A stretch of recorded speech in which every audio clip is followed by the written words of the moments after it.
we play kickball and they paid me. Therefore, I'm a former professional athlete and I'm proud of this and I stand by it. More seriously, a thing I did in the past that I really thought was a lot of fun and it usually surprises people. If you go in my office and come see me, you'll see my old firefighter helmet hanging there on my bookcase. I was a volunteer firefighter for about 5 years when I pastored in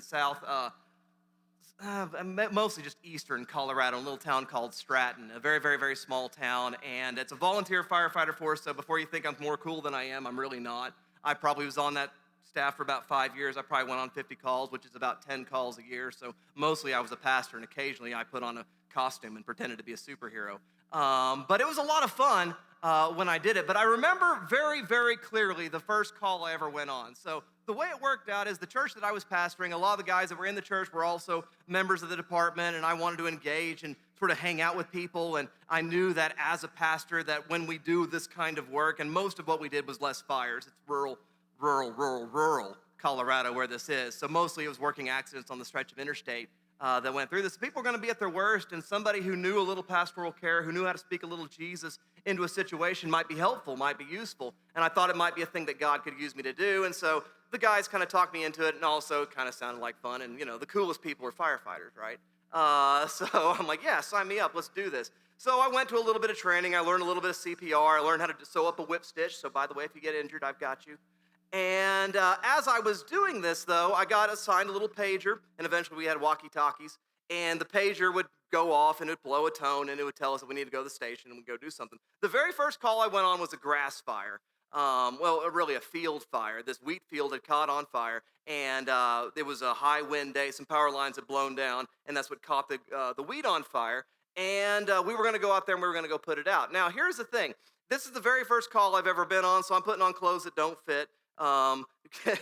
Setting up to go do a thing that I've never done before. And we get there and say, okay, here's the process. We've got this tank truck here. And what we want you to do is we want you to stand on this platform on top of the truck on the back of the bed. And we're going to chain you onto it. And then we're going to move with the fire and you're going to squirt water on it. And I said, this is a very stupid idea. Why would I do this? Now, here's the thing. The reason why the fire started is because the wind was blowing. And eastern Colorado is a lot like Oklahoma. And what that means is that the wind blows and blows very, very fast. Now, here's something fun about fire that you might not know. When fire is burning and the wind is blowing at 50 miles an hour, that also means the fire moves at 50 miles an hour. Is everybody picking up what I'm laying down so far? And that therefore means the truck has to move at 51 miles an hour at least to be ahead of said fire. Now, I mentioned that this is a wheat field that's on fire. It's not a road. And if you've ever driven across a wheat field in a vehicle or any kind of pasture, I see some of you guys smiling at me, you know that it's not exactly smooth. And we're doing this very, very quickly. So here I am in this little crow's nest on the back of a pickup, basically, that's been converted into a fire truck. And every time we go down and hit a bump, I am lifting away because of Newton's third law of motion. I am moving away from the truck and hitting the end of this chain and getting pulled back in, I nearly cried down both legs. I was very, very, very scared.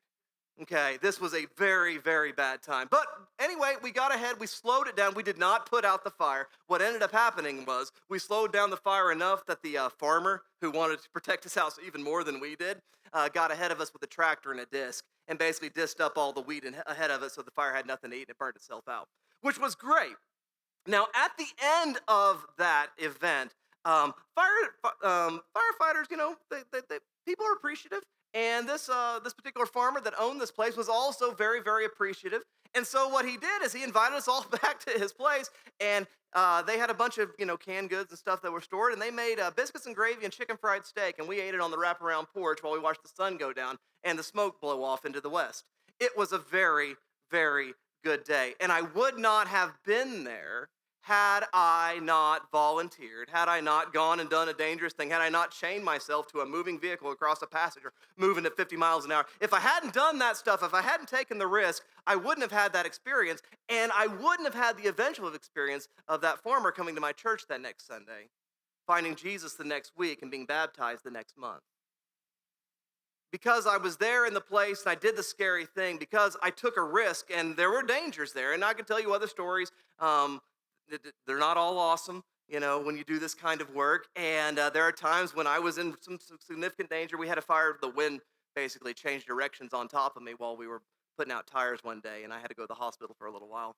And so things like that happen. There's some real danger there when you do this kind of stuff. And what faith asks of us is to take risks. What God asks of us is to take risks. That God is the God who's on our side. God is the God who works in our lives, who wants to do miracles, who wants to heal us, who wants to do powerful things in and around us. But he wants us to take risks in order to receive them. And he doesn't want the receiving of the blessing to be the only reason why we're there.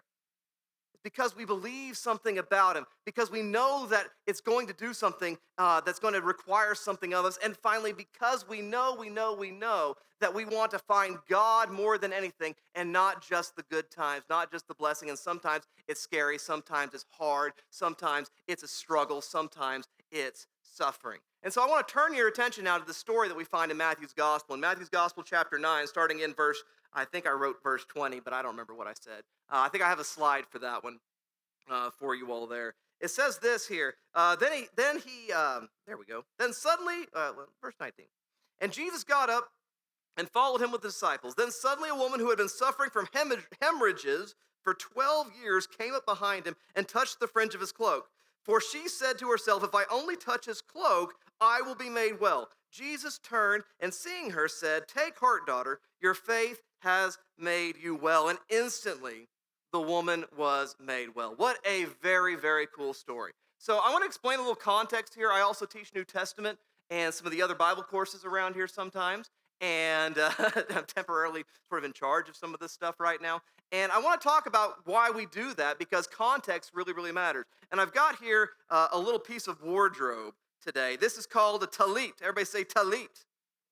A talit is a prayer shawl. This is required of Jewish men to wear at all times. It's got on it corners. The corners are called kanaf. Everybody say kanaf.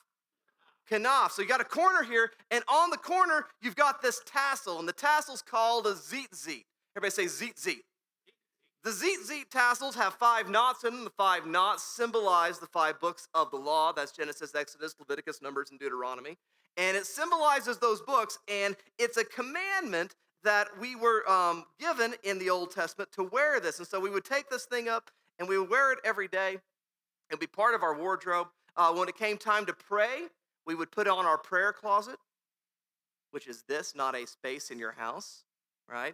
You come to a time of pray, and then you would extend these corners, which are sometimes called the wings. Now, if you look at Deuteronomy chapter 22, and I have a slide for this, it says the commandment is simply this: you shall make tassels on the 4 corners of your robe. You shall wear these things at all time.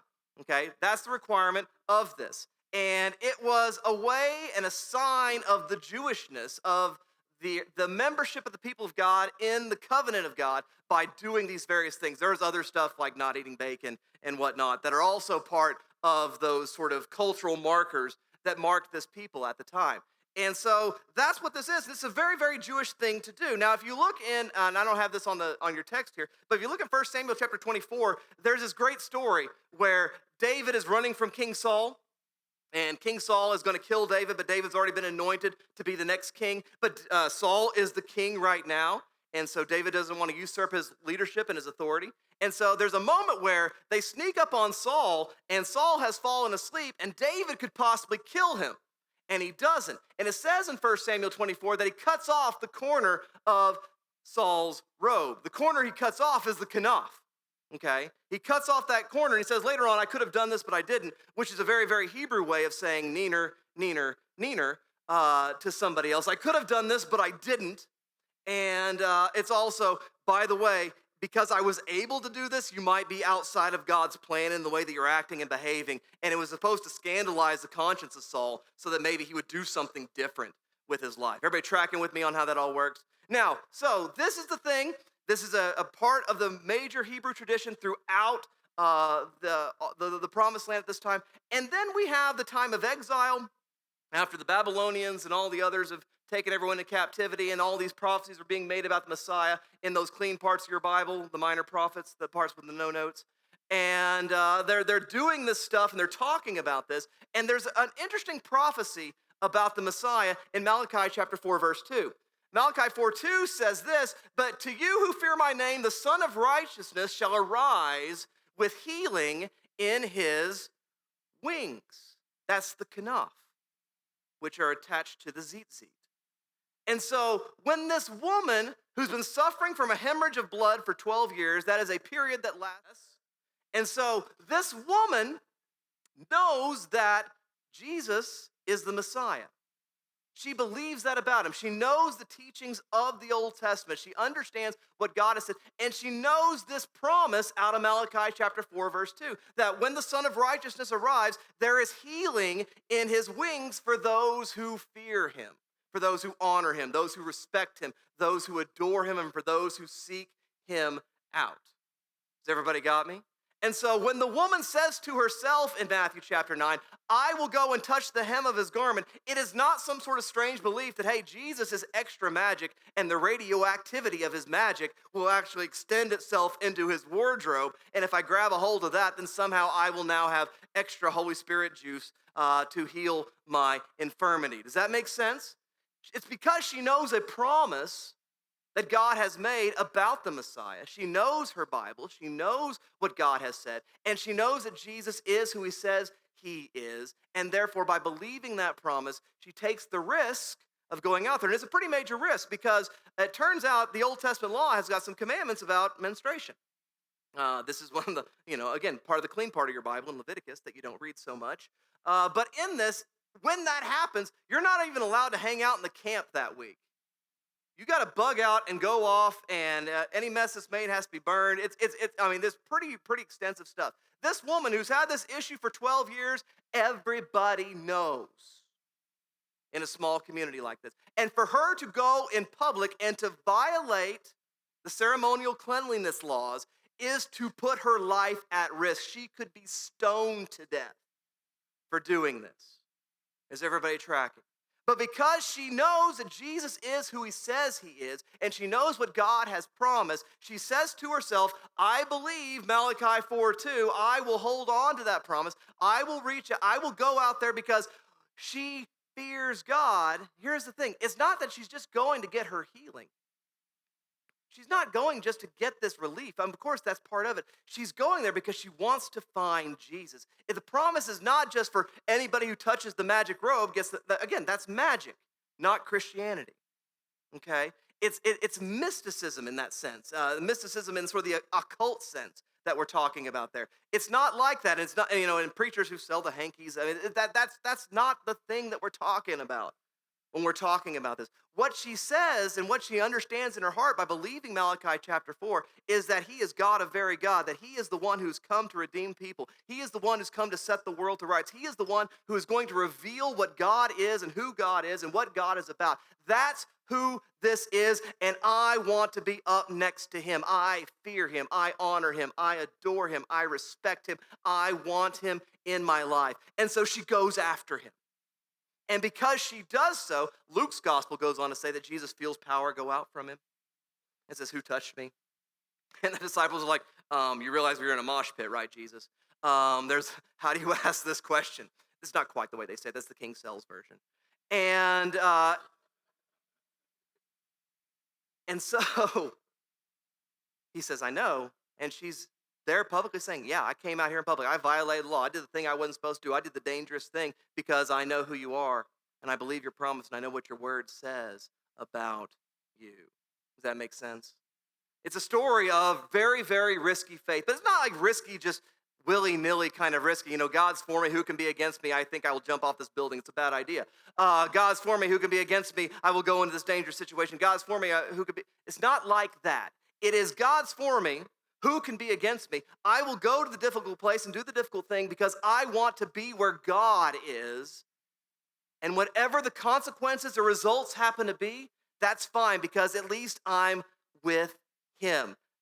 Julie talked about this on Tuesday when she talked about how we go through the valley of the shadow of death. She quoted Psalm 23, which says, yea, though I walk through the valley of the shadow of death, the reason why I will fear no evil in the passage is not because I've got a get out of jail free card in my back pocket. It's not because I have a magic umbrella that keeps all the rain off of me that falls on the righteous and the unrighteous. It's not because I have a Jesus force field that keeps bad things from happening to me. It's that if I walk where God is, no matter what happens, I'm okay because he is with me. Does that make sense, everyone? That's the promise. That's the thing that she's holding on to. And so I've got three quick aspects of what risky faith looks like here for you, if we can pull it up. But the first one is just knowing the promise. This woman knows the promises. Is that you've got to know what God has said, what God has promised. You've got to know that, again, she knows the text. She has taken some time and done some Bible study and read Malachi. She read that book that nobody knows. Malachi is just the Italian prophet, right? She read this part of the clean part of our Bible and understood this promise to apply to her. And then she went ahead and acted on it. But the only way that you can do this is to know what God has said, what God has commanded, what God expects of us, to make the brave and risky decision to take off your vices and to put on the virtues that God wants you to put on, to make the risky choice, to pursue the career that God has before you, to in that career make the choice for the kingdom rather than for your finances, to make the choice for God's good salvation to be known to others rather than what best fits the bottom line. To make those decisions is going to be risky, and you've got to know that God is with you in those things and know what God has to say about those things through knowing the scriptures. Is everybody with me? And so she knows those things. The second thing about this is that she moves into a place that's pretty uncomfortable. The uncomfortable place for her in this case, moving out of her place of comfort, is just to be in public, to do the thing that's going to look a little weird, that's going to look a little strange. It's going to look like what nobody else is doing. She's got to go to that place and stand there where if anybody recognizes her, they can start crying out, unclean, unclean, and start picking up rocks. But she knows that this is where she needs to be. She knows this is what she needs to do. She knows that by being in this place, she's going to have a front row seat to see what God is doing. Does that make sense? That's what we've got to do. Again, there's a story in Exodus chapter 3 where God appears to Moses in the burning bush. We know this story. And it's a pretty incredible. I love how nonplussed the author is as we read the passage, because Moses sees a bush that's burning, but there's fire in the bush, but the bush is not being consumed. And he says, "I will turn aside and see this sight," which is about the most calm way to react to a bush on fire without the fire burning the bush. That would freak me right out. Yes. But anyway, Moses goes there. He looks, he has this incredible encounter with God. Take off your shoes, Moses. This is holy ground. Get on your knees. And it's this kind of incredible worship experience. He got some revelation. He finds out God's name. But then he finds out that God is up to something. He says, "By the way, Moses, I'm going to Egypt. Want to come?" God's not going to stay there at the bush. He's not going to stay there at the mountain. The question is, do you want this very, very cool experience where you feel encouraged? Do you want this very, very cool moment of revelation when you're reading your Bible and God shows you something new? Do you want to have a healing? Do you want to have a deliverance? Do you want to have God work out some of the vice in your life and put on some of the good virtue? That's great. But then you got to realize God is a God who's on the move, and where he's moving is going to be a place you're going to be pretty uncomfortable. It's sort of like a place where there might be a warrant out for your arrest for murder, like Egypt would be for Moses.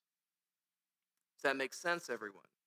That God's going to move us out of our comfort zones. And the final thing is this, is that the reason why it works, the reason why faith becomes risky is because, they're all number one, is because we see his face and not his hand.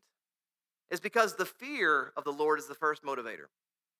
Too often, our approach to God stops where it starts. And it's fine that it starts this way. The reason why I came to God is because I did not want to burn. Anybody else? The reason why I came to God is because I didn't have a dad and I needed a father who would never leave me nor forsake me nor ever abandon me. The reason why I came to God is because I had a sin problem that I couldn't fix. The reason why I came to God is because there were insurmountable, incredible, historical shackles that were upon my family that I needed to break loose of, and I knew that the only person who could help me do that would be the power of Jesus Christ. That is why I got into this thing in the first place, and that's why most of us do. But that is the first reason, and it shouldn't be the last reason. We love to receive from God's hand, but we need to also be seeking his face. And if we become a people who seek only his hand and not his face, we'll be staying there on the mountain and the bush has gone cold. We'll be the people who keep looking for another experience. Well, why don't I get mine? Why don't I get my next thing? I got another problem. Because the great prophet of the 21st century seems to me right now, this is the musician Jelly Roll. I guess there is some pop culture today. The musician Jelly Roll. That's the only time we talk to God is when we need a favor. Because we seek his hand and not his face. Why does God bless us at all? Why does God forgive us at all? Why does God heal us at all? Why does God deliver you from your addiction? Why is a God who's made these promises, he'll do this. He'll set us free from this stuff. Why does he do this? Why does God bless in the first place? Well, it turns out we've got a pretty good definition in Genesis chapter 12. In Genesis chapter 12, we've got the calling of Abram, who will later be called Abraham, who had many sons and many sons. Yeah. This Abraham is going to come, and he's going to be promised a son in his old age, and he's going to be the father of many nations. And so God appears to Abraham in Genesis chapter 12, and he says, I will bless you, and I will make you a blessing to all nations. I will bless you and make you a great nation. Woohoo, that's the hand. And I will make that nation and you a blessing to all the nations through them. Why does God bless you? Because he's got a bigger agenda than just you. He's got more going on than just me. The reason why God has given me the gifts he's given me, the reason why God has given you the gifts he's given you, the reason why God has set you free from the things he's set you free from, the reason why God has given you the healing that you needed so badly, the reason why he did that is so that you can take that healing and that you can be a blessing to others with that healing. And if you just hang around at the mountaintop where you experience your healing, God is on the move and he's going to Egypt and you're going to miss out. Does that make sense? That's what God is in the business of doing. And we need to remember this, that the reason why the gospel comes is not just to save us that we might miss hell and make heaven. The reason why the gospel comes is not just so that by his stripes I may be healed. It's that we may be healed. The vision that God has for his salvation, the scope that God has for his redemption is global, it's universal, it's creational. He is bringing all things to himself. And any part of this world that is broken, that is the place where God is going. Where there's slavery in Egypt, that's where God is going to show up. Where there's captivity in Babylon, that's where God is showing up. Where there's a need for healing for this woman with this issue of blood, that is where God is showing up. And he's already showed up for you, and then you've been standing there. It's time to get moving. And we should know this because we should know the promises. Because Jesus actually gives us a mission statement. He tells us why he's here. He tells us why the Spirit's moving. We love that move of the Spirit that heals us. We love that move of the Spirit when we worship together in chapel. We love that move of the Spirit when we get that thing we need, when we receive something from the hand of God. We love that stuff. But Jesus actually tells us why the Spirit moves. Why the Spirit anoints, what the Spirit's agenda is when the Spirit does it. It's in Luke chapter 4. Luke chapter 4, he goes to the synagogue in Nazareth. They hand him the scroll of the book of Isaiah, which is one of my favorite books. And I named a kid after it. I liked it so much. Now you know why. But in Isaiah chapter 4, he goes to this section here and he reads this passage. He tells us why the Spirit is here, why the Spirit is doing what the Spirit is doing. It says this, the Spirit of the Lord is upon me because he has anointed me to bring good news to the poor or the thirsty or the hungry. He has sent me to proclaim release to the captives and recovery of sight to the blind, to let the oppressed go free and to proclaim the year of the Lord's favor. Now, I want to say a couple quick things about this as time is ticking too fast again. What I want to say is that God's Spirit is at work to make an end to poverty because that's not the way it's supposed to be. God's Spirit is at work to free prisoners because that's not the way it's supposed to be. By the way, he proclaims release to the captives, the prisoners. He doesn't say the innocent ones. He says all of them because God's the God who forgives all the folks. He's in the business of forgiveness. He's in the business of working with the poor. The story that we just read, this woman with the issue of blood, he's actually on the way to a major ruler's house, a guy called Jairus' house who's got a sick daughter, and Jesus stops Because this woman on the margins, this woman on the outside, this woman who's counted out and discounted, sat on and spat on, as the 60s poets might say, this kind of woman is where God's attention and focus lies. That's where God is at work. And I want to say the reason why you're going from experience to experience, and you're wondering why it's so dry in the middle sometimes, is you're failing to go to the places where the Spirit of God is moving. You need to find where those people who are poor in spirit, who are hunger and thirst for righteousness. We can do both of those things because Matthew's gospel and Luke's gospel do both for us. It's a both and, not an either or. We go to those places, we go to those people, and we sit next to them, and we love them, and we share grace with them, we share life with them, we put up with them. That God is at work with the people who are what I sometimes call the EGRs of your life, the extra grace required folks. Anybody got an EGR in their life? Anybody related to an EGR? No, I don't want to know. We've got those people in our lives, and God is moving there. That we do a great thing here. We do a great thing when we go into that time of prayer in our prayer closet and we get the healing that we need. We do a great thing when we have those mountaintop experiences, but that's not where God's activity is located. God's activity, the Spirit of God has anointed Jesus to proclaim good news to the poor, release to the captives, right? To declare the year of the Lord's favor, which is people who've been mismanaging their money and they're in debt. That's why they have the year of the Lord's favor, right? It's not about value judging or saying, why are you in this situation? Or why didn't you straighten your life up? It's about saying, God is a God who sees broken things and tries to fix them. What I want to double dog dare you, if we're talking about daring to believe, and the daring, risky nature of this, I want to give you a double dog dare because that's how you do the scary thing when you're in middle school. Yes? Anybody ever been double dog dared to do something pretty stupid? Yeah? Tell me later. I'd love to hear it. I am my father was very famous for double dog daring me to grab these two wires and see what happens and those kind of things.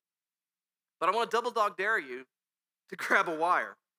I want to double dog dare you to reach out for the hem of Christ's robe and then to follow him where he's going, which means I want you to think about your major. Now, this is not me recruiting for my department or anything like that.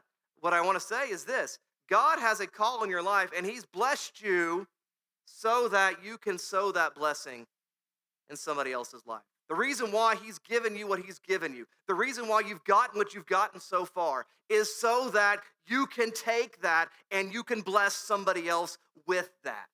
That's what God is in the business of doing. He is a God on mission. He's not staying on the mountaintop. He's going to Egypt. And I don't know what your Egypt looks like, but I want you to think about this because as you graduate with your business major, yes, there's a lot of ways to make a lot of money, but there's also a lot of ways in which you can make a lot of difference.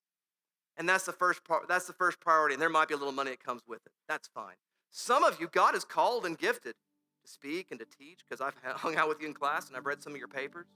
And some of you need to think about how to use those gifts, whether that's by declaring a major and surrendering to a call in ministry, to serve in the local church. And again, not in the high and fancy places. God may call you to a place in eastern Colorado where people need saving. And we need people who are willing to go to those scary, difficult, challenging spaces and allow God to move and change other lives through the blessing he's given you. Some of you need to use your psychology gifts and continue the study and show that there is a Christian voice that's part of that conversation. Some of you need to go in the arts. Some of you need to major in English and read the big works and then write the next one or edit the next one or be part of the conversation where we find out that no matter what we encounter, God is staking his claim on every single corner of creation and that God's people have something to say every time someone acts creatively because they cannot escape the image of their creator. And therefore, you're the one who says, I see Jesus at work in this because you may be the only one in the room that knows. God is doing this in and through every single one of us. Final thing I want to say is this, is that the first thing is fine to be the first thing. And some of us need the first thing tonight, this morning.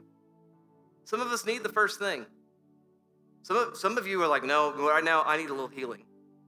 Right now I need a little deliverance. Right now I need some guidance. I need some wisdom outside myself. Right now I need to get rid of this vice because it is strangling me. I need this. I need to walk for the first time and enter into God's forgiveness. Some of us need to do those things for that first time. But some of us need to make the next step and say, I don't just want your hand, I want your face. That I recognize that my baptism was also my ordination into full-time ministry, no matter what it is I end up doing for a living.